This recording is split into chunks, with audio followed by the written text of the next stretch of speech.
What is mortgage insurance? Can I pay it off? Can I cancel it? Coming up in this video. Hey guys, my name is Brian Best, Realtor with Exit King Realty, Sun and Sand Living. And I'm Philip Zoller. I'm a loan originator with Amerifund Home Loans. And you'll hear us say this on every video, but we really do want this channel to be a tool for you as you navigate the home buying process. Maybe you're just in town or you're trying to find a place to eat. Maybe you want to know what's going on at the beach, you know, one of our favorite places, right? Favorite places to be. We do. You can check out the video of Siesta Key Beach. It's a great video.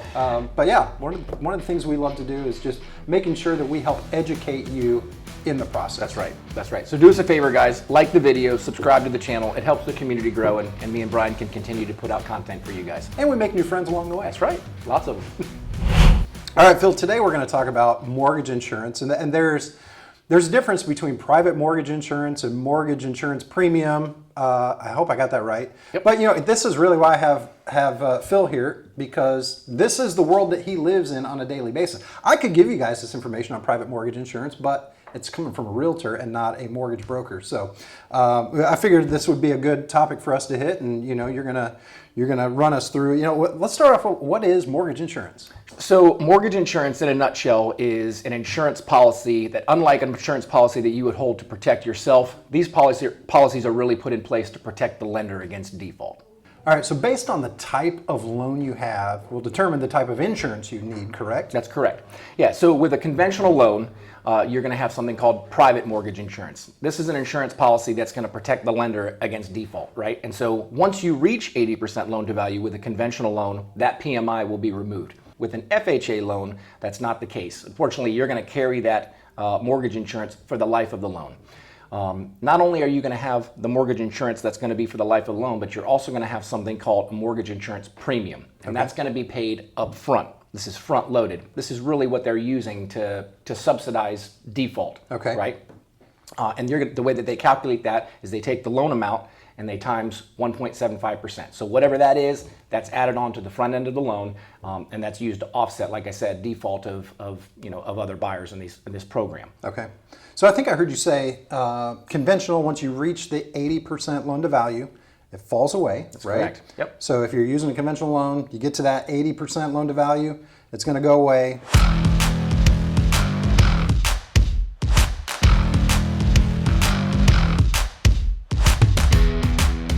FHA is not the same. Yeah. There's only one way really to get around that, and that is to refinance if you developed equity in your home. So if you purchased your home when rates were high, rates dropped, and you've developed equity, you could actually refinance into a conventional loan and meet that threshold of the 80% loan to value, and that would eliminate your mortgage insurance. That's actually what me and my wife did. But you and I know that most people don't pay off a full 30 years, right? Correct, yeah. Statistically speaking, most people do not have and hold their loans for the full term. I know for us, we've bought and sold probably 3 or 4 homes in our 20 years of marriage, right?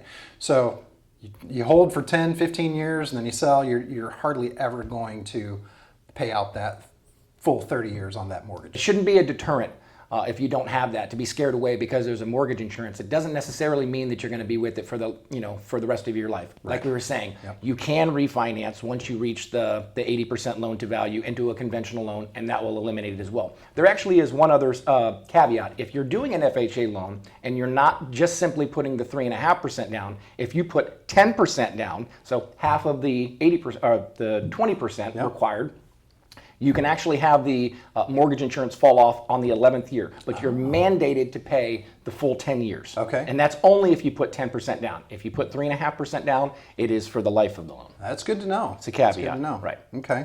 How do people actually how do you calculate the mortgage insurance? Yeah. How do I know how much premium I'm going to pay extra on this mortgage insurance? Yeah. So for your conventional loan, it's going to be your amortization, the term, the amount, the loan to value, and the credit score. Wait. So just because you're a mortgage broker doesn't mean you can say that word. For your FHA, for your mortgage insurance premium, that's going to be the amortization rate, your down payment, and your loan to value. All right, so this question is going to come up quite a bit is, should I wait till I have 20% down to purchase a home so I don't have to pay that mortgage insurance? Yeah, I mean, in an ideal world, if you can and you have the ability to do that, absolutely. I mean, you're going to eliminate paying any mortgage insurance on your loan. But again, statistically speaking, most people aren't able to do that. They don't have that much liquid asset. And so it shouldn't be a deterrent paying mortgage insurance if you're getting into a loan. You know, me and my wife did this many years ago. We didn't have 20% down to put down on a home, so we got into an FHA loan. And over the course of the years, we developed equity in that. And once we reached that 80% loan to value, we were able to refinance. Not only were we able to lower our interest rate, which saved us a lot of money, but we were also able to eliminate the mortgage insurance as well, because we went from an FHA loan to a conventional loan, and we had reached that 80% loan to value threshold. And so it's not something that should deter you. If you're able to, getting into a home is always the best move. There's 100% interest when you're renting. The moment you get in and become a homeowner, you're accruing equity in your home, and that can go to work for you in the long run. So I definitely wouldn't let it be a deterrent just because there's going to have that mortgage insurance. It can actually work to your favor, saving money to put into your pocket rather than putting a down payment and then making that money on the back end out of the equity of the home. And you guys are in a home you love right now, right? Love it. Because of that. That's exactly right. Yeah, I'm very grateful for the FHA program. We certainly wouldn't be able to do what we did and be where we are if we didn't have that program available. Right. So guys, if you have specific questions about mortgage insurance, reach out to us, put it in the comments below. My name is Brian Best with Exit King Realty, 941-587-2551. And I'm Philip Zoller, a loan originator with AmeriFund Home Loans, 941-232-1939.